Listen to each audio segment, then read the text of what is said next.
ingin mengajak kita untuk terlebih dahulu untuk lihat kalau secara teori kan ada 3 pendekatan pembelajaran yang kemudian populer, ada 3. Yang pertama adalah berbasis visual. Oke. Orang-orang semacam ini biasanya ketika mereka melihat sesuatu, mereka langsung tahu cara kerjanya seperti apa, bikinnya seperti apa, langsung paham.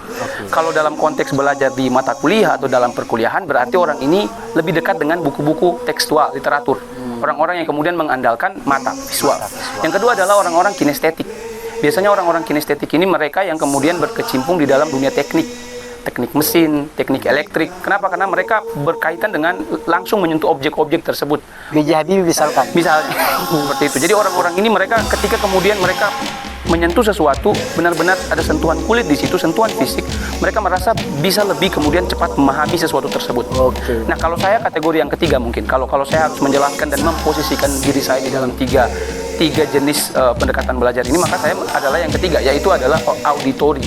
Oke, auditori. Auditori adalah mereka yang mengandalkan kemampuan mendengar, memaksimalkan kemampuan mendengar ketika proses pembelajaran. Dan itu saya seperti itu. Jadi ketika kemudian belajar, apakah di Mahat, apakah kemudian dari SD, SMP, SMA, apakah kemudian pada saat perkuliahan, saya sangat mendahulukan pendengaran. Ketika dosen menjelaskan, saya menaruh 1000% perhatian saya di penjelasan dosen. Berarti secara tidak langsung dalam posisi duduk disetting.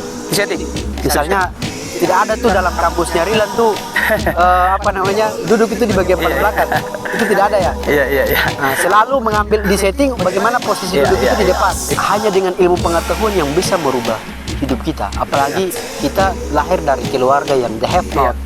Kalau yang nonton, kalau bapak Anda punya 2 miliar di dalam banknya, Anda memang tidak perlu belajar keras ya. Betul. Tapi kalau bapak Anda sudah miskin, Anda malas-malasan sekolah, Anda kuliah malas-malasan bikin tugas, main TikTok terus, maka gali kubur, pulang kampung, bikin kabong, nggak usah lama-lama, balik pacul, balik stop, gali kubur, masuk.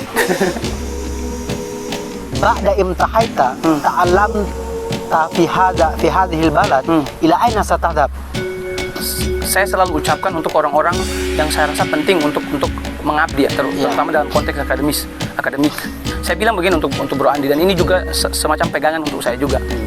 Untuk orang kayak saya, orang kayak Bro Andi, kalau kita tidak kemudian mengambil peran sebagai seorang akademisi di kemudian hari, maka yang rugi bukan kita berdua, yang rugi umat manusia. Rugi kita kehilangan sosok, kita kehilangan keteladanan, kita kehilangan anak muda yang kemudian mau menunjukkan dirinya bahwa berkecimpung dan mengekspos dirinya dengan ilmu pengetahuan adalah sesuatu yang luar biasa. Walaupun dengan keterbatasan tadi, tapi kita berupaya untuk melawan keterbatasan itu. Jadi kalau kita bicara bahasa kasarnya, ya ilmu pengetahuan adalah kendaraan terbaik kita untuk anak timur. Mau apa lagi? Kecuali bapak Anda punya 2 miliar gitu. Itu Anda bapak Anda gubernur, baru bisa sekolah karena tinggal calon aja dapat anggota DPR terpilih. Anda sudah miskin, main TikTok terus. Mau jadi apa hidup Anda, bro? Hei, anak-anak muda yang tidak punya tulang belakang. Anda punyalah prinsip merantau. Sebenarnya kita harus terus ucapkan gitu loh. Jangan cuma kita punya semacam kita berbicara bahwa kita adalah masyarakat yang multikultural, yang negeri raja-raja begitu, Al-Mulk, Maluku, yang kemudian mencintai negerinya luar biasa gitu loh. Tapi saya rasa kita juga harus merantau untuk melihat referensi di belahan dunia lain gitu loh. Semakin jauh semakin baik, bukankah itu yang diucapkan Imam Syafi'i gitu loh. Saya juga satu kata motivasi buat teman-teman tentang semangat belajar atau tentang merubah nasib dengan cinta terhadap ilmu pengetahuan, mungkin tapi dengan bahasa Turki ya. Arkadaşlar merhabalar. Ben adım Rilan. Şimdi arkadaşım burada benden istemişti. Biraz motivasyon gibi şeyler konuşmamı istedi. Biliyorum siz anlamıyorsunuz ama yine de yapacağım. Ne yapacağım şimdi?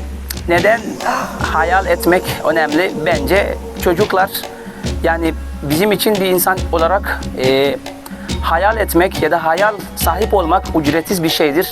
O yüzden de yapabilirsiniz. Ya. Daha da yukarı daha iyi olur. O şekildedir. Masya Allah, luar biasa. Jadi Bismillahirrahmanirrahim. Assalamualaikum warahmatullahi wabarakatuh. Waalaikumsalam warahmatullahi wabarakatuh. Teman-teman sekalian, hari ini saya mengundang salah satu tamu spesial. Ya. Mungkin beliau sudah tidak lagi asing di telinga, di pandangan teman-teman semua. Langsung saja hadir bersama-sama kita Ustadz Abdul Rilan Syarif. Terima kasih Ustadz atas waktunya. Gimana kabar? Terima kasih. Alhamdulillah baik. Bagaimana Masya Allah, Pak Andi? Alhamdulillah baik. Jadi teman-teman sekalian, beliau baru sampai di Indonesia, lebih tepatnya di Kota Ambon, sekitar 2 pekan yang lalu ya? Ya benar, 2 pekan kira-kira. Ya, 2 pekan yang lalu, dan sebenarnya saya sudah lama kepengen ketemu sama beliau. Cuman karena yang namanya orang sibuk ya, dan juga saya akhir-akhir ini banyak kegiatan, makanya sempat semalam saya baru silaturahim sama beliau dan meminta waktunya untuk kita adakan podcast. Sehingga banyak hal yang saya dengar dari beliau. Mungkin begini, Bro. Ya. Saya panggil aja Bro ya, Bro, biar siap, tidak canggung gitu. biar lebih akrab. Lebih akrab. Begini, Bro. Mungkin apa namanya? Profil saudara itu seperti apa? Maksudnya dari dulu waktu sekolah, kemudian tidak ada angin, tidak ada hujan, tiba-tiba nyetos ke Turki. Ya. Itu seorang Rilan, anak Maluku Tengah, tepatnya di Desa Liang, itu wajar tidak punya mimpi kayak begitu. Oke, baik. Nah, mungkin diawali dulu dengan apa? Gambarkan sedikit profil dulu. Mungkin dari sejak sekolah gitu. Terima kasih. Kita mungkin dari perkenalan dulu. Bismillahirrahmanirrahim. Assalamualaikum warahmatullahi wabarakatuh. Waalaikumsalam warahmatullahi wabarakatuh. Alhamdulillahirabbil alamin. Allahumma shalli wa sallim ala sayyidina Muhammad wa sayyidina Muhammad. Saya ucapkan terima kasih untuk Pak Andi, untuk Bro Andi dan kakak kita, abang kita ya, yang luar biasa, sosok yang juga sangat sebenarnya menginspirasi ya. Bukan cuma ke saya, tapi saya yakin banyak anak-anak muda Maluku, YIN atau bahkan Maluku secara umum. Mungkin saya ingin mulai dari tadi pertanyaan Bro Andi tentang sebenarnya siapa saya. Seperti tadi yang sudah disampaikan, saya memang besar menghabiskan masa kecil saya di sebuah negeri. Kalau kita kenalnya di sini dengan istilah negeri, di sebuah desa pelosok ujung Maluku Tengah, Liang, di Dusun Tanjung. Menghabiskan waktu sekolah dasar, sekolah menengah pertama, dan kemudian sekolah menengah atas atau pada saat itu Madrasah Aliyah di Tulehu, ya, di tetangga dari negeri Liang itu sendiri. Dan kalau ditanya apakah wajar, apakah kemudian mungkin bagi seorang yang dengan segala keterbatasannya, fasilitas terbatas, jauh kemudian dari pusat kota, bermimpi untuk berkuliah sampai ke Turki. Saya rasa selama itu masih dalam taraf mimpi, semua orang boleh bermimpi. Selama mimpi itu gratis, maka harusnya kita berani bermimpi untuk setinggi-tinggi mungkin. Jadi pada saat itu, dengan segala keterbatasan yang saya punya, dengan profil saya yang seperti itu, dengan latar belakang saya seperti itu, saya sudah punya kekaguman dan juga curiosity yang tinggi, rasa ingin tahu yang tinggi tentang apa sebenarnya, tentang bagaimana sebenarnya manusia di balik horizon. Karena saya adalah orang timur ya, saya terbiasa sebelum maghrib. Saya orang timur, orang timur. saya orang timur yang dekat dengan pantai, jadi sering sekali menghabiskan waktu berkontemplasi di pantai. Saya selalu penasaran ada apa di balik horizon. Kalau kita melihat di pantai, kita lihat sepanjang mata adalah samudra dan horizon. Saya selalu penasaran ada apa di balik horizon sana begitu. Jadi keinginan itu sudah ada sejak lama. Jadi jadi memang ada satu dalam sebuah riset itu rata-rata itu orang yang tinggal di pesisir pantai itu secara geografisnya mendukung mereka untuk berjuang lebih tangguh, karena mereka sering mendengarkan instrumen alami dari ombak. Kemudian apalagi saya orang Seram Timur ya, mau ke Ambon saja itu 2 hari. Kita harus bertarung dengan melawan ombak, kemudian melawan dimensi waktu dan segala macam. Sehingga kalau DNA seperti ini kemudian dirawat untuk dijadikan sebagai kendaraan untuk menjemput masa depan, ini bisa, kalau orang Ambon bilang, menyala abangku. Menyala. Ya. Tidak ada satu apapun yang bisa bikin kita gentar. Betul. Toma maju, kalau istilah timurnya. Jadi artinya alam timur itu menghendaki kita, anak-anak timur ini, tidak hanya kuat secara mental, tapi juga tulang. Betul. Jadi pertarungnya luar biasa. Jadi setelah lulus dari Aliyah, kemudian lanjut di Ambon. Di Institut Agama Islam Negeri Ambon. Nah, teman-teman, kebetulan saya ini satu jurusan sama beliau. Kita dari jurusan ekonomi syariah, dan kemudian kita juga satu tempat tinggal yang sama, yaitu di Ma'had Al-Jami'ah IN Ambon. saya ingin mendengarkan sedikit apa ya statement tentang apa definisi Anda tentang Mahat. Oh wow, Mahat Al-Jamiah Yain Ambon adalah ya tempat di mana semua bermula gitu loh. Kalau saya bilang di mana, kalau orang selalu tanya ya, mari kita bikin one day jadi day one. Maka kalau saya mau pick up day one-nya itu di mana, maka day one itu adalah di Mahat. Seluruh mimpi itu langkah pertamanya dimulai di Mahat itu. Oh my God. Kalau kemudian alam timur ini menginspirasi saya untuk bermimpi tinggi, maka Mahat adalah lembaga yang kemudian mendorong saya untuk menggapai mimpi-mimpi itu. Itu mungkin definisi romantisnya seperti itu. Oh my God. Jadi teman-teman, kita ini ya, saya dan juga Bro Rilan, kita punya kesempatan emas yang mungkin kalau mau dibilang teman-teman yang tidak pernah tinggal di Mahat itu merasa apa ya, berbeda ketika kita yang kemudian tinggal di Mahat, karena di sana banyak panggung yang kemudian melatih kita untuk menjadi misalnya khotib ya. Dan akhir ini misalkan saya mewakili Maluku sebagai dai BPKHRI itu karena Mahat teman-teman. Saya banyak mendapatkan pengalaman-pengalaman hebat, pengalaman-pengalaman yang luar biasa, dan apalagi bro kita di samping kita Bro Rilan. Luar biasa sekali. Saya secara pribadi ketika dulu pernah sama-sama di bawah satu naungan yang sama yaitu di Mahat, saya dari situ sudah melihat bahwa Bro Rilan ini sebenarnya hadir sebagai sosok seorang teman, sahabat yang unik cara belajarnya. Nah, mungkin saya kepengen Bro Rilan bagi buat teman-teman dan juga buat saya, kan kita tinggal satu tempat di Mahat. Kapan saya melihat Anda itu belajar gitu kan? Tapi jujur aja setiap pembinaan itu beliau itu yang selalu nangkap mata pelajaran itu duluan. Baik belajar bahasa, belajar apa aja, itu beliau yang selalu nangkap duluan. Dibandingkan dalam tanda kutip kami teman-teman yang lain. Nah, makanya ini yang perlu saya gali. Itu kira-kira triknya itu seperti apa supaya adik-adik juga atau teman-teman yang sementara menonton juga bisa mengambil trik itu. Nah, kalau saya percaya bahwa setiap anak lahir itu spesial, punya keistimewaan masing-masing, punya ciri khas masing-masing, termasuk sebenarnya dalam konteks belajar gitu. Kan ada kalimat klise, jangan pernah paksa atau ngajarin ikan itu dibikin panjat pohon, tidak akan pernah bisa. Betul. Nah, mungkin kebetulannya saya adalah pribadi yang sedari dulu memang sudah cukup senang dengan yang namanya ilmu pengetahuan. Sudah cukup senang dengan yang namanya belajar gitu. Jadi bagi saya belajar itu mengasyikan. Mungkin tidak banyak anak-anak muda yang berpikir seperti itu, tapi bagi saya karena tadi mungkin didorong oleh perasaan ingin tahu bagaimana dunia ini bekerja, bagaimana orang itu kemudian mempersepsikan dunia. Saya selalu punya rasa penasaran itu. Jadi selalu punya rasa ingin terus belajar. Itu yang pertama. Kalau kita ngomongin secara teknis lagi tentang sebenarnya bagaimana cara saya secara pribadi untuk kemudian belajar, saya ingin mengajak kita untuk terlebih dahulu untuk lihat kalau secara teori kan ada 3 pendekatan pembelajaran yang kemudian populer, ada 3. Yang pertama adalah berbasis visual. Orang-orang semacam ini biasanya ketika mereka melihat sesuatu, mereka langsung tahu cara kerjanya seperti apa, bikinnya seperti apa, langsung paham. Kalau dalam konteks belajar di mata kuliah atau dalam perkuliahan, berarti orang ini lebih dekat dengan buku-buku tekstual, literatur. Orang-orang yang kemudian mengandalkan mata, visual. Yang kedua adalah orang-orang kinestetik. Biasanya orang-orang kinestetik ini mereka yang kemudian berkecimpung di dalam dunia teknik mesin, teknik elektrik. Kenapa? Karena mereka berkaitan dengan langsung menyentuh objek-objek tersebut. B.J. Habibie misalnya seperti itu. Jadi orang-orang ini mereka ketika kemudian mereka menyentuh sesuatu, benar-benar ada sentuhan kulit di situ, sentuhan fisik, mereka merasa bisa lebih kemudian cepat memahami sesuatu tersebut. Nah, kalau saya kategori yang ketiga mungkin, kalau saya harus menjelaskan dan memposisikan diri saya di dalam tiga jenis pendekatan belajar ini, maka saya adalah yang ketiga, yaitu adalah auditori.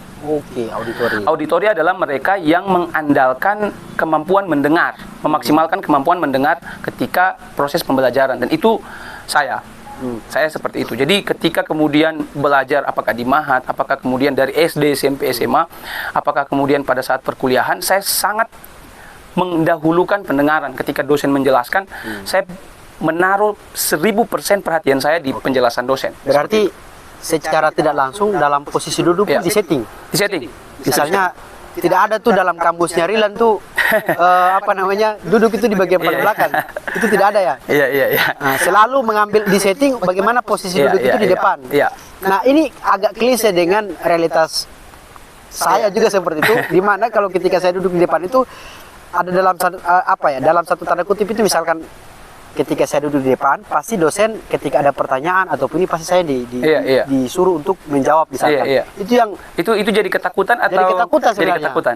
Padahal sebenarnya setelah saya mendengarkan ini, kalau kita manfaatkan pendengaran kita, maka banyak hal yang kemudian kita bakalan paham. Iya, benar. Saya mau bawa ini pendekatan mendengarkan sebagai sebuah metode pembelajaran dalam perspektif Islam ya.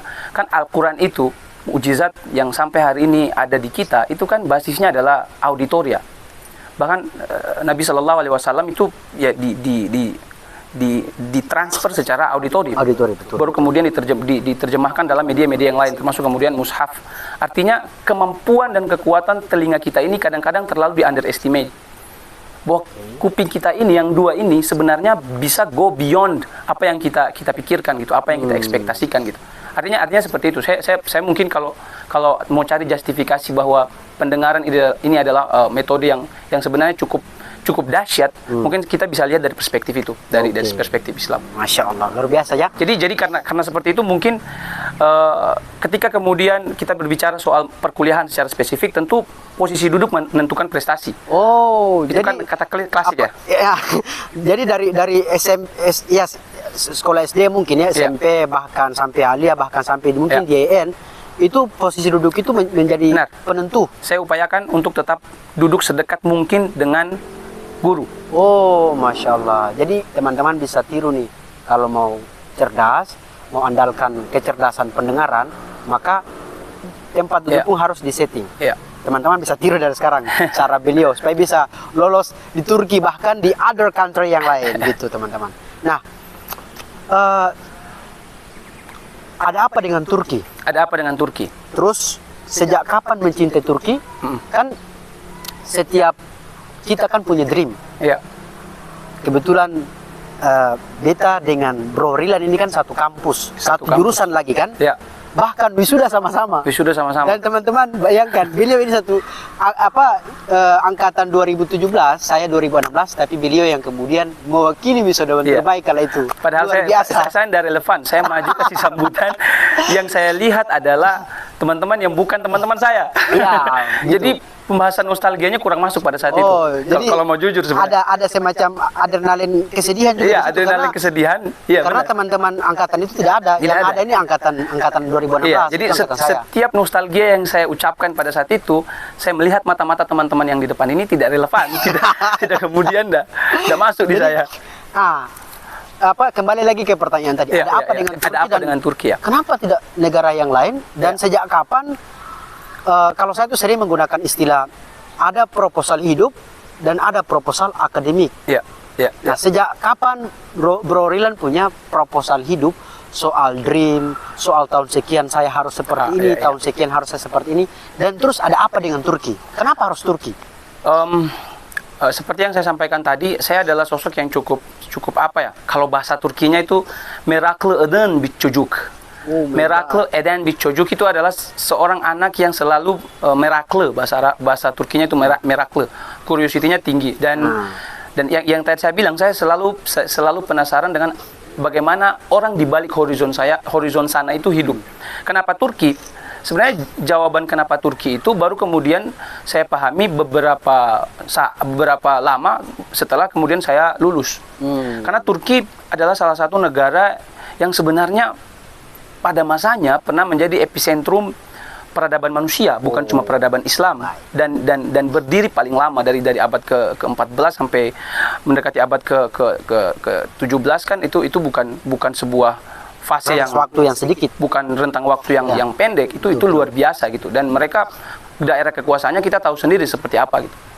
Itu yang pertama. Kecintaan Turki mungkin kalau ditanya kecintaan Turki didasari oleh apa, mungkin dari sejarahnya. Yang kedua adalah fakta bahwa Turki itu secara strategis sangat multikultural dan sangat sangat mirip dengan Indonesia dengan segala diversity-nya. Itu juga menjadi faktor yang saya rasa menjadi Turki kemudian semakin membuat saya tertarik. Turki itu atau spesifiknya Istanbul adalah satu-satunya tempat di muka bumi ini yang berdiri di antara dua benua Eropa dan benua Asia. Makanya kita bilang negeri dua benua kan, Turki itu. Artinya dari sisi geografis pun seperti itu. Yang ketiga, kalau kita tarik ke perspektif modern, Turki itu adalah mungkin salah satu negara yang sangat terdepan mendukung perkuliahan atau pendidikan tinggi internasional untuk kemudian anak-anak dari luar itu, anak-anak foreigner, orang asing itu diberikan kesempatan seluas-luasnya untuk kemudian mendapat atau mengenyam pendidikan di negara Turki. Dan ini tidak bisa kita lihat di banyak negara. Tanpa embel-embel, ini yang mau saya kasih catatan dan saya mau garis bawahi, tanpa embel-embel harus kemudian berkontribusi, mengabdi, tidak ada itu. Jadi benar-benar saya pun sampai hari ini masih bingung gitu. Bahkan dalam konteks negara pun mereka itu adalah society atau dalam tanda kutip negara bangsa yang sangat gemar memberi. Dan saya kan adalah salah satu yang juga kebetulan cukup beruntung mendapatkan manfaat itu. Jadi istilah apa ya? Istilah kalau dalam bahasa Quran itu kan 8 asnaf. 8 asnaf. Kita sebagai tolabul ilm, ya, penuntut ilmu atau musafir. Ya. Itu diistimewakan. Fisabilillah kita. Ya. Fisabilillah. Ya, diistimewakan benar. Betul. Itu di Turki. Nah, kalau saya kan beliau cerita tadi, saya mencoba untuk memvisualisasi diri saya, mungkin hanya bisa lewat nonton film. Iya. Jadi Turki itu luar biasa teman-teman sekalian ya. Kalau kita nonton film, kemudian bagaimana Turki itu memberikan pelajaran sejarah yang besar buat kita tentang bagaimana peran seorang Muhammad Sultan Al-Fatih dalam menaklukkan Konstantinopel. Ceritanya mungkin sampai di sana tuh sudah ziarah ke sana, kemari segala macam dan pasti. Apa istimewanya Turki bagi seorang Rilan yang kurang lebih berapa tahun di sana ya? Kurang lebih 3 tahun setengah mungkin ya. Kotornya begitu. 3 tahun. 2021 Oktober saya kembali, kemudian 2025 Maret akhir. Luar biasa teman-teman. Mungkin saya kepengen Bro Rilan berikan sedikit motivasi buat teman-teman, mungkin ya sekitar 5 kalimat gitu kan, tapi dengan bahasa Turki. Karena dari tadi nih beliau nih ceritanya nih sudah di Turki 3 tahun setengah, tapi selama ini kan. Tapi gimana nanti ngeditnya? Nggak paham dong subtitlenya gimana? Yang nonton juga nggak paham ini. Tidak apa-apa, nanti diartikan gitu. Nanti diartikan. Mungkin satu kata motivasi buat teman-teman tentang semangat belajar atau tentang merubah nasib dengan cinta terhadap ilmu pengetahuan. Mungkin tapi dengan bahasa Turki ya? Ya. Arkadaşlar merhabalar. Benim adım Rilan. Şimdi arkadaşım burada. Benden istemişti. Biraz motivasyon gibi şeyler konuşmamı istedi. Biliyorum siz anlamıyorsunuz ama yine de yapacağım. Ne yapacağım şimdi? Neden hayal etmek önemli? Bence çocuklar, yani bizim için bir insan olarak hayal etmek ya da hayal sahip olmak ücretsiz bir şeydir. O yüzden de yapabilirsiniz. Ya. Daha da yukarı daha iyi olur. O şekildedir. Masya Allah, luar biasa. Jadi secara dialek mungkin beda hampir keberikan dengan bahasa Arab. Bahasa Arab ya? Tidak sama, tapi secara tidak sama. Sebagian kosakatanya mungkin agak-agak keberikan. Benar. Dijelaskan buat teman-teman. Iya. Karena gini, selama ini kan khususnya di Mahat ya, hampir sebagian pesantren itu selalu tonjolannya itu 2 bahasa. Lughatil Arabiyah wa Injiliziyah. Ya. Nah, cara Bro Rilan dalam menyesuaikan diri sebagai orang yang dalam tanda kutip nol belajar bahasa Turki, itu penyelesaiannya berapa lama? Artinya bahasa Turki ini kan bukan bahasa yang kita dengarkan dan kita familiar ya, bukan seperti bahasa Arab, kemudian bahasa Inggris, atau kalau teman-teman yang suka Korea, yang suka Jepang pasti mungkin akan kemudian familiar mendengar. Setidaknya kita pernah dengar gitu, kita punya referensi seperti apa bahasa itu.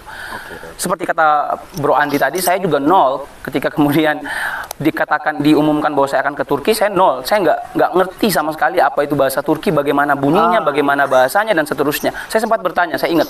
Habis zuhur saya kemudian mendekati Ustadz Nakib, Ustadz kita bersama di Mahat ya, dan bertanya, apakah bahasa Turki itu sama dengan bahasa Arab? Kata beliau, enggak. Saya tidak percaya. Kenapa? Karena kalau kita melihat kajian historis seperti yang tadi kita sampaikan di pembahasan sebelumnya, bahwa Turki ini pernah berjaya dengan Islamnya. Dan pada saat itu bagi mereka yang kemudian belajar sejarah, aksara yang dipakai pun adalah aksara Arab. Jadi tulisannya tulisan Arab. ternyata setelah kemudian saya belajar dan kemudian mengkaji lebih jauh tentang asal muasal bahasa Turki, saya kemudian memahami bahwa bahasa Turki itu justru termasuk rumpun bahasa Asia yang secara gramatikal, yang secara linguistik lebih dekat dengan bahasa Korea, bahasa Jepang. Wow. Kalau teman-teman mungkin yang tahu ya, saya kasih gambaran sedikit aja. Kalau kita mau ngomong saya mau pergi ke pasar, bahasa Arab, bahasa Inggris susunannya seperti itu. Jadi subjek, predikat, objek, tambah kata keterangan kalau mau. Di dalam itu an adhab ila suki. Nah, sukinya terakhir kan? Ya, sukinya terakhir, betul. Ananya pertama. Nah. Selalu seperti itu. Ya. Kalau bahasa Turki, karena dia rumpun bahasa Asia yang tidak ada hubungannya sama sekali secara gramatikal dan linguistik dengan bahasa Arab dan apalagi bahasa Inggris, maka dia akan kebalik. Dia kemudian dimulai dengan subjek, kemudian tengahnya objek, terakhirnya baru predikat. Wow.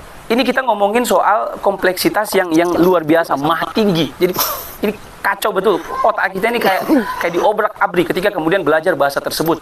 Bayangkan ketika kita mau ngomong saya mau pergi ke pasar, kita harus bolak-balik otak kita untuk bilang pasar saya mau pergi.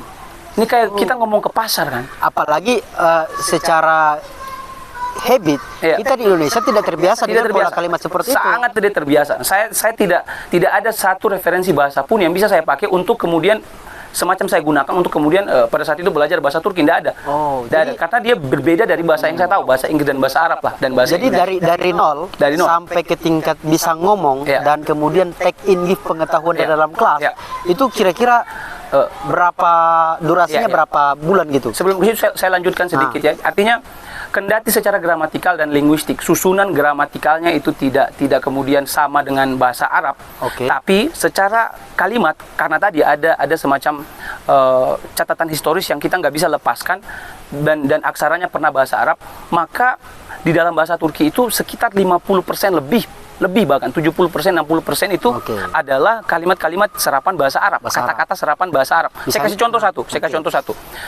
Tadi kalau kalian dengar ketika saya berbicara bahasa Turki, saya memulai dengan kata merhaba.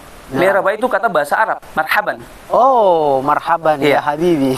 Salah satunya juga teşekkür ederim. Teşekkür itu bahasa Arab. Tasyakur kan? Tasyakur kan? Tasyakur. Seperti itu. Jadi secara kemudian kalimat itu banyak serapan dari bahasa Arab. Tapi bayangkan bahasa Arab itu kita pakai tidak dengan cara gramatikal bahasa Arab. Itu kacau minta ampun. Jadi jangan kemudian dibayangkan teman-teman yang berbahasa Arab akan mudah. Tidak juga. Karena mereka akan mendapati sebuah pola kalimat yang benar-benar tidak biasa, yang benar-benar sangat aneh, yang benar-benar tidak pernah mereka dapati sebelumnya. Jadi pada saat itu bukan cuma kita orang Indonesia, orang-orang yang kemudian sudah dalam tanda kutip kenal dengan serapan-serapan kata di sana pun kesusahan. Teman-teman dari Afrika, teman-teman dari Tunisia, teman-teman dari Mauritania, teman-teman dari Mesir, mereka bahasa Arab, mereka tahu kalimat-kalimatnya secara makna. Secara harfiah mereka tahu, tapi kemudian memposisikan itu di dalam kalimat itu menjadi pekerjaan rumah yang kemudian berbeda lagi. Ini luar biasa. Dan kalau ditanya kemudian menjawab pertanyaan Bro Andi tadi, saya berapa lama kemudian saya butuhkan untuk sampai tiba pada saat saya sudah yakin dan cukup percaya diri menggunakan bahasa ini. Jadi mungkin saya bisa bilang dalam 4 bulan. Dalam 4 bulan atau 5 bulan saya rasa teman-teman. Saya sudah cukup percaya diri. 4 bulan dari nol. Itu kalau menurut saya bukan pintar tapi jenius. Iya, apalagi teman-teman gini ya. Secara performan kita orang Indonesia, apalagi dalam tanda kutip lagi-lagi orang timur. Kita itu sudah terlanjur DNA kita itu dinobatkan sebagai orang yang kemudian lemot gitu kan. Segala sesuatu pasti kita itu yang paling terbelakang. Apalagi belajar bahasa teman-teman. Ini sesuatu yang menurut saya tidak mudah dan tidak gampang, apalagi dari nol. Kira-kira waktu itu lulus berapa orang semuanya waktu sampai di Turki dari berbagai macam negara nih? Wah, kalau yang dari beasiswa kita, Turkiye Bursları, Turkiye Scholarship, itu kita mungkin pada saat itu satu angkatan kita ada sekitar 60 orang lebih ya. Dari berbagai macam negara, dari Kazakhstan, dari kemudian Tunisia, dari Mauritania, ada teman-teman dari Indonesia yang lain juga ada, teman-teman dari Kosova, teman-teman dari Albania dan banyak sekali. Dan kalau Albania itu tetangga sama saya mau membayangkan tetangga sama Turki, makanya saya iakan supaya tetangga sama Gorom. Tetangga emosional. Tetangga emosional. Dan Cewek-cewek Albania cakep-cakep. Wah, Masya Allah. Nantilah kita main ke sana. Iya, iya. Oke. Tapi tetap memang sulit. Ya. Kalau negara-negara seperti Kazakhstan, Uzbekistan, mereka itu sudah kemudian memang secara bahasa yang mereka pakai dan secara bangsa mereka bangsa Turk sama dengan orang Turki itu sendiri dan bahasanya juga kemudian mirip. Makanya mereka kemudian tidak terlalu mendapati kesulitan. Kita kadang-kadang teman-teman waktu awal-awal minggu-minggu pertama kita bahasa Turki itu BTW ininya Tomer ya, nama lembaga untuk kemudian belajar bahasa Turki namanya Tomer. Itu teman-teman yang Kazakhstan, yang Uzbekistan nggak tahu bagaimana caranya, kita bingung. Ini mereka kok langsung udah bisa ngobrol sama gurunya, lancar. Tok tak. Ini seperti mereka nggak perlu belajar ini, nggak perlu masuk dan belajar bahasa Turki. Itu kemudian bikin kita semakin minder, semakin kemudian insecure. Tapi kemudian lately kita belajar bahwa ya mereka memang secara bangsa dan secara rumpun bahasa memang ya berasal dari cikal bakal yang sama. Jadi bagi kita memang benar-benar sulit. Ilustrasinya kalau kita dengan Malaysia masih sedikit connect lah. Kurang lebih seperti Indonesia itu, dengan Malaysia karena masih benar. dalam satu rumpun bahasa cikal bakal yang sama. Bahasa Melayu. Ya, benar. Seperti itu. Jadi seperti itu gambarannya. Ya. Jadi melihat teman-teman yang kemudian dari angkatan itu ada yang kemudian langsung bisa ngomong sama dosennya. Itu wah kita mentalnya kena sekali. Mental ya. Tapi di samping itu kira-kira kurun waktu 4 bulan ya. Iya. Tapi ini kita dalam konteks berbicara untuk kemudian PD ngomongin kita bisa mandiri pergi ke beli di pasar itu 4 bulan. Kalau kita berbicara soal ya presentasi itu butuh waktu yang lebih saya rasa. Iya. Sampai hari ini pun sebenarnya saya masih belajar ya. Saya masih belajar dan selalu berbeda karena bagi saya berbeda apa yang kita pahami, bahasa yang kita pahami dari buku atau yang kita dengarkan dari lembaga kursus dengan apa yang kita temukan di lapangan, di kenyataan, di dunia nyata gitu loh. Ada bagian variabel kultur di sana yang kita nggak bisa pelajari, yang hanya bisa kita pelajari kalau kita menjadi bagian dari masyarakat tersebut. Jadi bukan kemudian yang sempurna juga sebenarnya enggak. Ada satu masa sulit. Iya. Karena sudah terlanjur di Turki. Iya. Ya namanya kita menuntut ilmu kan pasti banyak dinamika ya. Entah itu masalah keluarga, masalah keuangan, ya, masalah psikologi, dan lain sebagainya. Apa yang mungkin paling terkesan ketika selama Bro Rilan di Turki? Titik terendah begitu ya? Titik terendah dari berbagai macam sektor. Tapi mungkin satu momen itu yang kemudian membuat Rilan tuh ini karena mumpung sudah di Turki, mau tidak mau harus dihadapi. Tidak ada lagi kata nengok ke belakang. Sekali mendayung 2-3 pulau harus terlampaui. Saya mau tarik ini ke konteks yang mungkin relevan dibicarakan dalam konteks orang Indonesia, diaspora, anak-anak Indonesia, teman-teman pelajar Indonesia yang ada di Turki. Mereka biasanya keresahannya atau kemudian titik terendahnya bentuknya seperti apa. Sebagian besar dari mereka adalah bahasa, lagi-lagi. Antum mau sepintar apapun, antum mungkin dosen di sini, penelitian udah berjibun-jibun. Ketika kemudian kita berbicara bahasa, apalagi belajar bahasa baru, itu berbeda. Betul. Dan ini menjadi kemudian tantangan paling besar. Saya banyak sekali teman yang kalau kita bahasakan syahid, tidak bisa selesai. Karena bahasanya mereka tidak mampu. Apalagi teman-teman yang mohon maaf ketika udah S3 kan biasanya udah agak berumur. Dan kalau kemudian mereka disebutkan dengan anak, keluarga dan mungkin secara kognitif untuk menangkap hal baru juga sudah berbeda. Jadi tantangannya sangat berbeda. Jadi kalau dalam konteks umum tantangan kita terbesar adalah bahasa. Lagi-lagi, kalau bagi saya pribadi, saya tidak melihat itu sebagai sebuah yang kemudian akan menghambat saya. Karena gini, orang Turki itu BTW mirip sekali tipologinya dengan orang Timur. Mereka kasar, sumbu pendek, suka kemudian ini kalau kita jalan ke depan tiba-tiba ada angkutan umum yang saling mau nabrak gitu, tiba-tiba langsung kebun binatang keluar kan ya. Itu tipologi orang Turki sama. Artinya bagi saya ini biasa aja. Gue banget ini sehari-hari saya ini makanan sehari-hari saya di Turki gitu loh. Kalau saya bisa makan sagu yang kerasnya minta ampun, kenapa telinga saya nggak mampu mendengarkan kerasnya bahasa Turki itu bukan apa-apa itu. Kan tadi saya bilang, kita ucapkan itu kembali lagi. Mental kita dibentuk dari sagu yang kita makan, dari pasir putih yang membesarkan kita, dari deburan ombak yang kemudian membuat kita menjadi seorang yang tidak hanya punya mental yang kuat, tapi punya tulang yang kuat. Luar biasa, teman-teman. Kalau bagi saya enggak terlalu. Nah, apa kemudian yang menjadi tantangan terbesar? Tantangan terbesar sebenarnya adalah keluarga. Sebagai pribadi yang sebenarnya secara teknis ya, secara di atas kertas adalah sosok yang sebenarnya yatim piatu, dan saya pada saat ke Turki saya kemudian harus meninggalkan 2 adik saya yang pada saat itu masih menggemaskan, dan ketika saya pulang sudah tidak menggemaskan lagi karena sudah satu subah bulu. Artinya itu betul, ketika saya di sana banyak hal, momen-momen keluarga yang terlewatkan. Teman-teman pasti akan berbeda. Mungkin Bro Andi juga tahu ketika mendekati Lebaran, orang kemudian sudah mulai suara takbiran itu berdengung, dan kita sejauh ini dari rumah, apalagi di Turki sana yang benar-benar jauh, kendati kita bicara bahwa suasana Lebaran di sana juga semarak ya, dan orang Islam juga kan, tapi tentu berbeda. Tentu berbeda. Kalau kata-kata Rahim Laode kan dia bilang tidak ada yang lebih indah kecuali suasana rumah kan. Wah. Dan itu mungkin itu menjadi alasan kenapa harus pulang di Ambon dan kenapa harus bertemu keluarga. Benar. Dengan padahal segala kenikmatan hidup tadi. Iya, padahal kan gini, kebetulan kan kita ini di fase-fase masa-masa menyala tuh kan. Lagi di puncak-puncaknya. Lagi di puncak-puncaknya.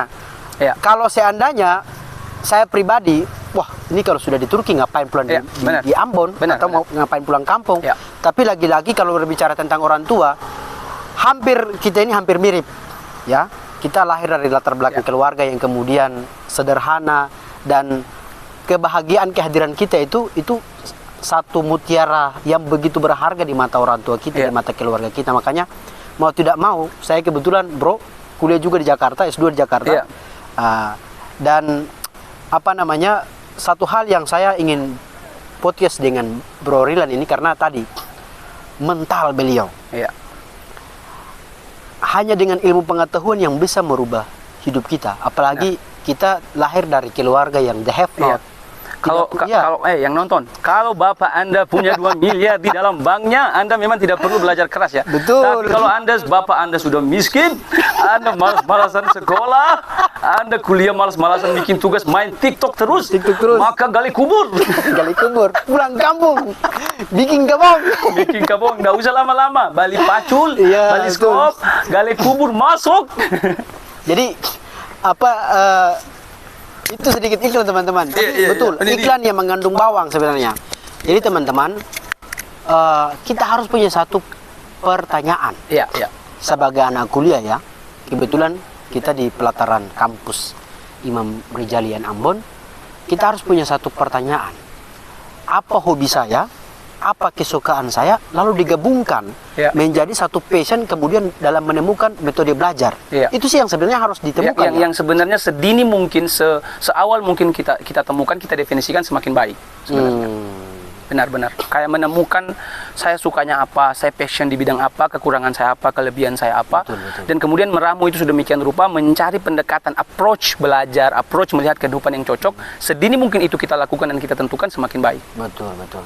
Jadi kalau secara DNA saya melihat Bro Rilan ini tidak patuh ya dengan yang namanya tantangan. Iya. Bagaimana? Coba definisikan itu. Misalnya gini, masalah bahasa, kemudian seorang anak pelosok negeri bisa menaklukkan negeri Turki. Kalau saya sih menggunakan istilah beliau ini Erdogan kontemporer. Erdogan kontemporer yang akan muncul dari Indonesia bagian timur. Makanya saya kepengen semangat Erdogan ini tidak boleh hanya dimiliki oleh Bro Rilan sendiri, harus di-share. Kita saling take in give buat teman-teman yang lain. Justru itulah adalah alasan kita kembali, alasan kita melihat adik-adik kita. Untuk itu sebenarnya membagikan apa yang sudah kita dapat dalam petualangan-petualangan tadi kan. Jadi setelah sudah melihat kehidupan dari perspektif dunia, dari berbagai macam kalangan negara, bertemu dengan berbagai macam orang, tipikal, lokal wisdom segala macam. Ba'da imtahaita ta'allamta fi hadhil balad ila aina satadhab. Itu pertanyaan mumpung saya pakai bahasa Arab supaya agak sensitif pertanyaan ini. Mungkin setelah belajar di Turki, kemudian gambaran kedepannya seperti apa, dan mungkin secara dream lah, apa yang kemudian setelah belajar, oleh-oleh apa yang kemudian Anda berikan buat Ambon? Oleh-oleh apa yang kemudian saya bisa berikan untuk Ambon? kalau saya ini kita berbicara soal kontribusi ya. Satu topik yang sebenarnya menjadi salah satu perenungan saya dalam beberapa tahun terakhir. Kita kadang-kadang beberapa waktu lalu, saya tanpa menyebut pejabat yang spesifik, kita kan teman-teman yang di luar negeri itu sempat dicap tidak nasionalis oleh salah satu oknum lah yang tidak bisa saya sebutkan di sini karena terbahaya. Beliau ntar di si Anu lah, si Anu itu. Kalau karena tidak nasionalis, karena pada saat itu mereka kita yang di luar negeri, teman-teman di luar negeri dianggap tidak mau pulang, tidak mau kemudian berkontribusi mengabdi untuk negeri. Sehingga dengan dasar itu kita kemudian dicap tidak nasionalis, tidak cinta tanah air, tidak patriotis gitu.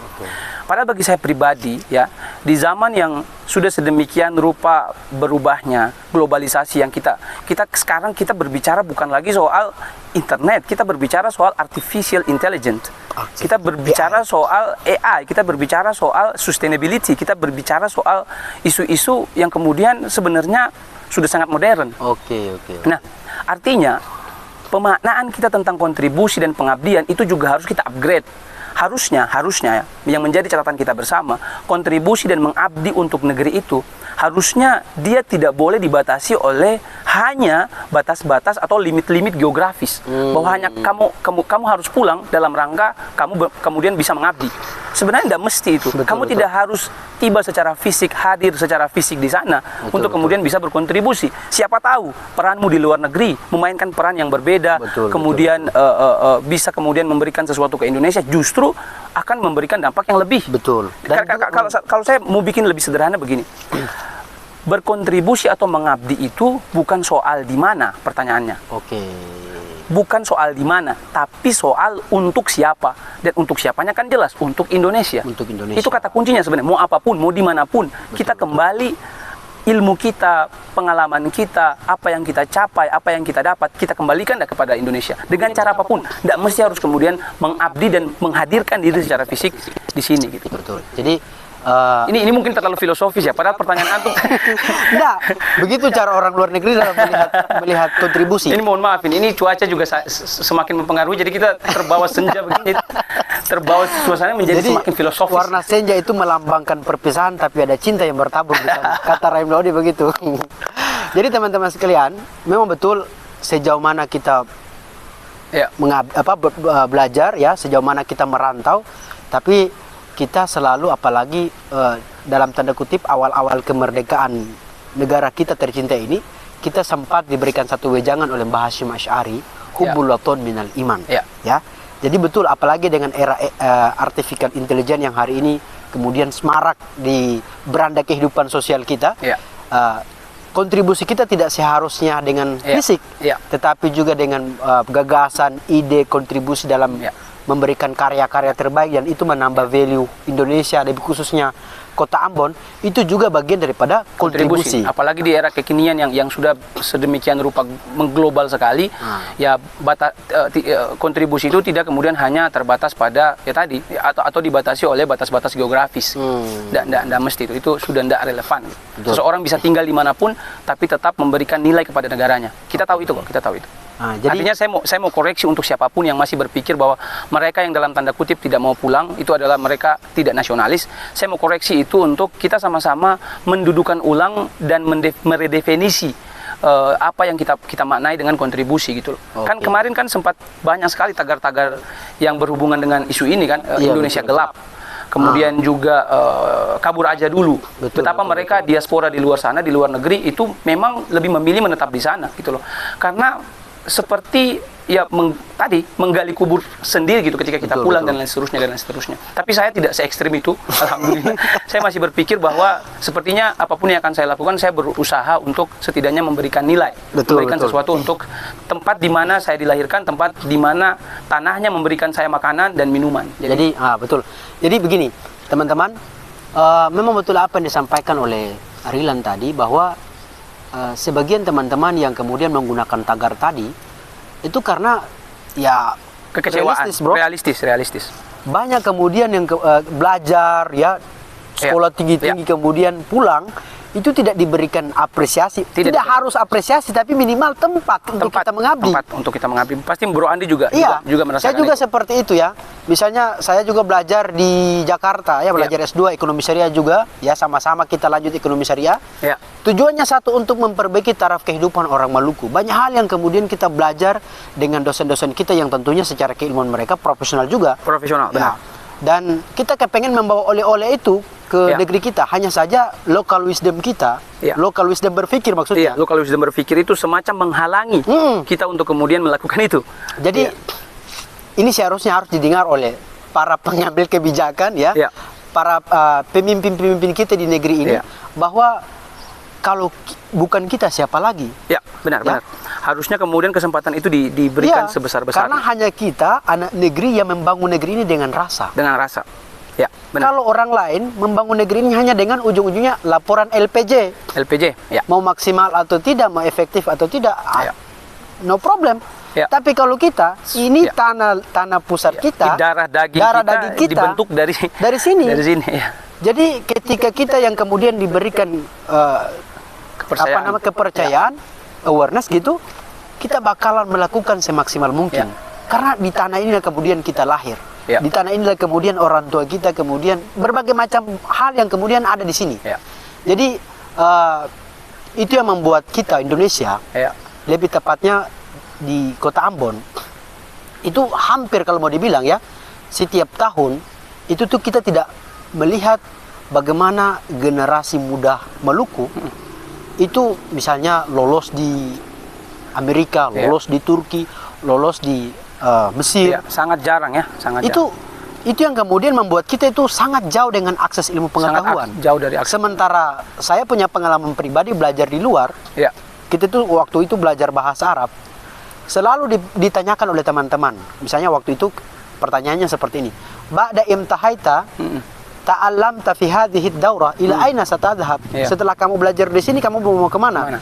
Hampir sebagian besar teman-teman saya itu di Mesir, di Yaman, di Turki, dan negara-negara yang lain. Sementara saya bingung mau jawab apa. Secara semangat ada, tapi saya pahami saya juga masih punya beberapa kekurangan khususnya dalam bahasa, sehingga ya mungkin di Jakarta aja lah.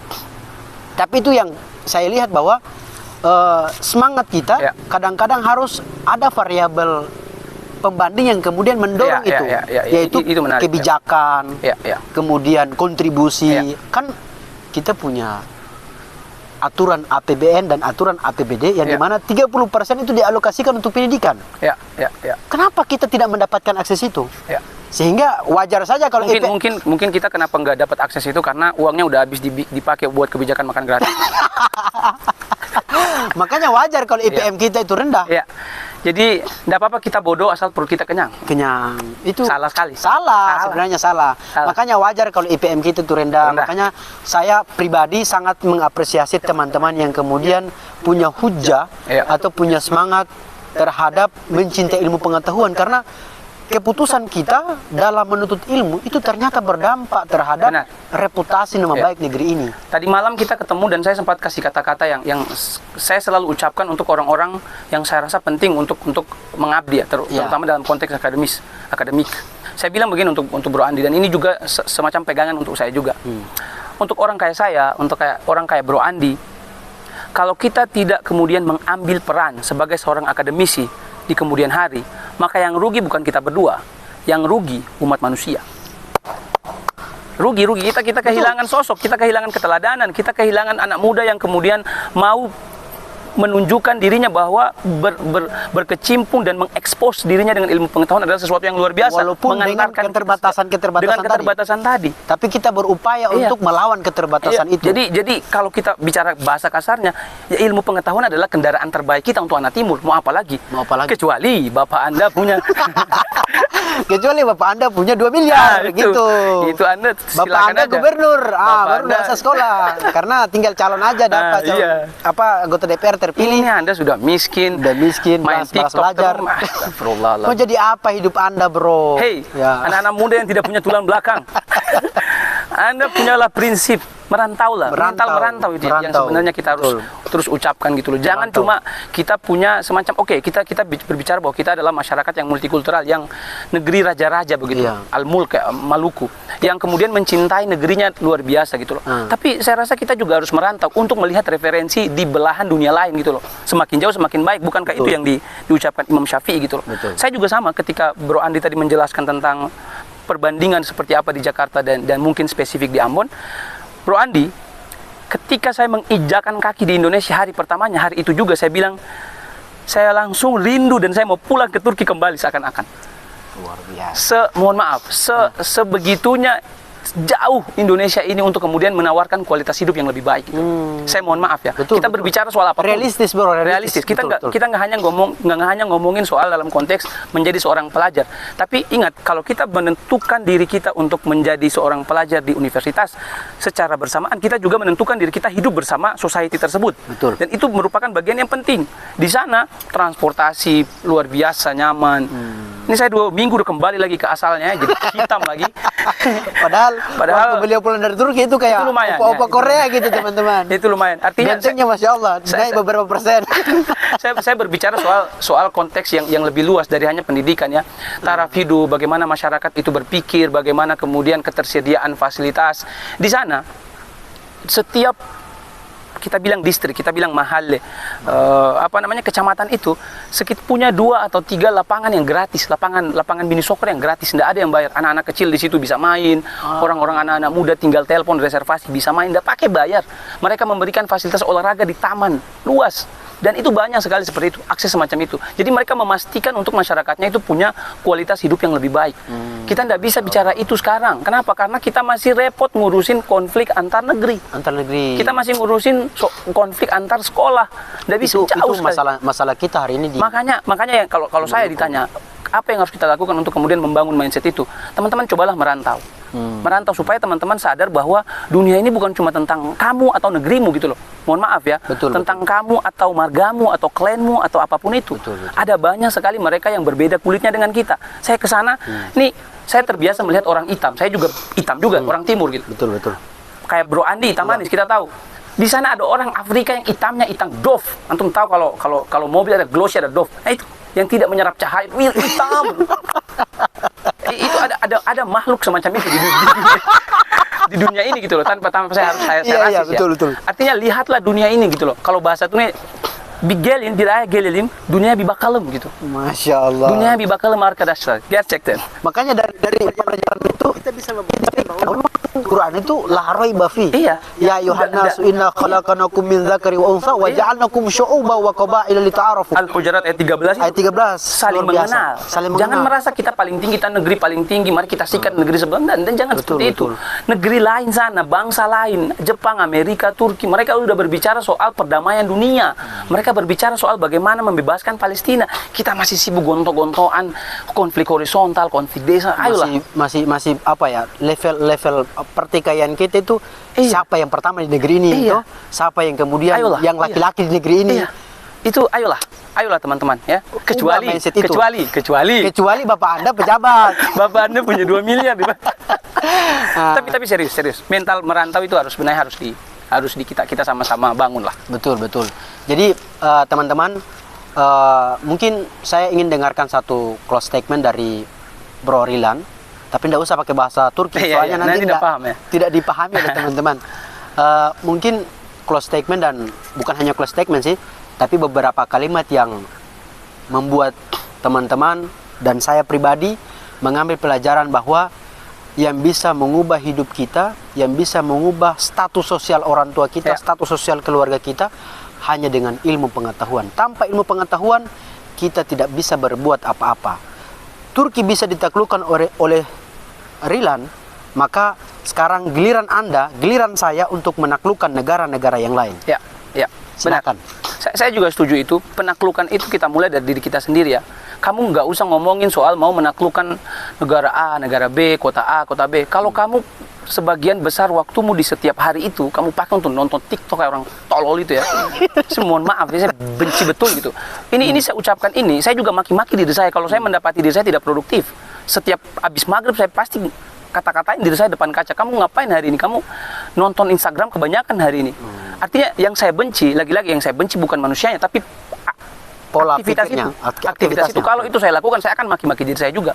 Jadi mari kita taklukkan diri kita sebelum kita berbicara soal penaklukan dunia ini gitu loh. Soal kemudian kita melangkah yang lebih jauh. Itu yang pertama. Yang kedua, mari benahi cara berpikir kita gitu loh. Berpikirlah yang besar gitu loh. Kenapa kita dikasih kapasitas berpikir sedemikian rupa besarnya dan kemudian kita nggak pakai itu gitu loh. Saya kasih catatan begini. Kita sebenarnya tinggal kalau saya akhir-akhir ini saya ada bikin semacam quote. Being unprivileged is the greatest privilege. Menjadi tidak punya privilege itu adalah privilege terbesar. Saya kasih keterangannya. Kan kita selalu dibilang kita ini tidak punya privilege, kita terbelakang, kita 3T. Kalau saya selalu berupaya untuk counter argumen itu. Saya mau hadir sebagai semacam antitesis untuk bilang ilmu itu berpihak kepada mereka yang belajar, bukan berpihak pada orang timur atau orang barat. Tidak ada seperti itu. Jadi jangan-jangan slogan itu yang membuat kita itu secara psikologi juga berpengaruh. Iya, kita kemudian belum bertarung, kita udah inferior duluan. Jadi saya mau bilang begini, being unprivileged is the greatest privilege itu begini. Orang di Jakarta sana, jangan pikir mereka itu terlalu yang wah gimana, atau orang di Amerika sana gimana, enggak juga, biasa aja kayak biasa kita. aja. Kan kita diajarkan. Saya aja bisa menaklukkan orang Jakarta, gitu kan, apalagi beliau, gitu kan. Perempuan-perempuan Palestina dan Kazakhstan itu kejar-kejar saya. Artinya kita jangan merasa inferior gitu. Ini kita sambil jokes ya, sambil bercanda aja gitu. Maksudnya begini. Tidak ada pelaut yang tangguh yang lahir dari laut yang tenang kan, dan kurang berombak apa laut di timur ini begitu. Artinya kita harus kemudian mendorong itu, keterdesakan itu melahirkan kreativitas untuk kemudian bikin kita semakin baik lagi, semakin baik lagi. Kurang lebih seperti itu. Jadi saya mau kasih catatan bahwa ini misalnya teman-teman di Jakarta atau teman-teman dimanapun yang mereka dekat dengan fasilitas, tidak serta mereka hebat. Tidak serta mereka hebat. Mereka 2 kali mereka kemudian berbicara, mereka langsung healing. Betul. Ada sesuatu? Lanjut. Oh ya, mereka berbicara, mereka bekerja capek kemudian healing. Kita tidak butuh healing. Kenapa? Karena bagi saya healing itu bagi orang-orang timur tidak relevan. Kenapa? Karena kalau ada orang timur yang dia bilang dia stres dan dia mau healing, maka itu adalah penghinaan terhadap keindahan timur ini. Ente kok lihat laut di sana, ente bisa stres bagaimana? Enggak masuk akal lah. Kita punya gunung yang indah, kita punya laut yang indah, punya pantai yang bagus, segala macam. Tinggal kita aja nih, kita mau bekerja. Ada dalam kamus orang timur itu yang namanya stres kalau masalah untuk healing ya. Itu penghinaan terhadap keindahan alam kita. Jadi kita yang dianggap tidak punya privilege, terbelakang, 3T tadi apapun itu istilahnya, justru itu menjadi semacam bensin kita, katalisator kita untuk bekerja lebih keras. Gitu loh. Jangan loyo, jangan kecuali ya. Lagi-lagi Bapak Anda pejabat. Gitu. Jadi seperti itu. Jadi kalau saya mau dikasih kalimat penutup mungkin itu ya. Being unprivileged is the greatest privilege. Masya Allah. Terima kasih Bro Rilan. Terima kasih. Saya sebenarnya gini ya, tidak puas. Ya pasti banyak yang tidak puas karena banyak hal yang sebenarnya saya kepengen gali. Termasuk cewek-cewek Albania, Habis ini kita saling tag in, give nomor HP. Bercanda teman-teman. Jadi teman-teman, saya ingin banyak hal yang kemudian saya gali dari Bro Rilan, tapi karena mengingat waktu sudah mau maghrib, tapi tidak sampai di sini diskusi-diskusi kita. Tentu, insya Allah. Saya bakalan. Sebenarnya saya belum di briefing apa-apa, tapi karena beliau udah nembak seperti ini, sebagai anak muda yang tadi sudah berkata-kata soal mengabdi dan berkontribusi, masa saya bilang enggak dong, kan nggak mungkin lah. Jadi, tapi pasti kita dukung sama-sama. Nantikan video-video kami ya. Insya Allah. Podcast kami, intinya siapapun yang dengar podcast ini, isinya daging semuanya. Insya Allah, ya? daging semuanya. Jadi hati-hati Anda kolesterol. Daging semua. Jadi Bro Rilan, terima kasih. Terima kasih, saya yang terima kasih. Insya Allah kita bakalan nongkrong di tempat-tempat yang lain sambil ngopi, terus kita cerita persoalan bagaimana ke depannya. Ya kita. Ainan itu apa? Ainan itu kayak Aywa. Oke. Saya kalau bahasa Arab masih sedikit tapi kalau bahasa Turki amat tuh. Tapi beliau lebih banyak tahu bahasa dari saya karena beliau bisa bahasa Gorom, saya tidak bisa bahasa Dayak. Jadi teman-teman, sekian dari kami. Selam ijo lumut, ikatan jomblo lucu imut-imut. Assalamualaikum warahmatullahi wabarakatuh. Waalaikumsalam warahmatullahi wabarakatuh.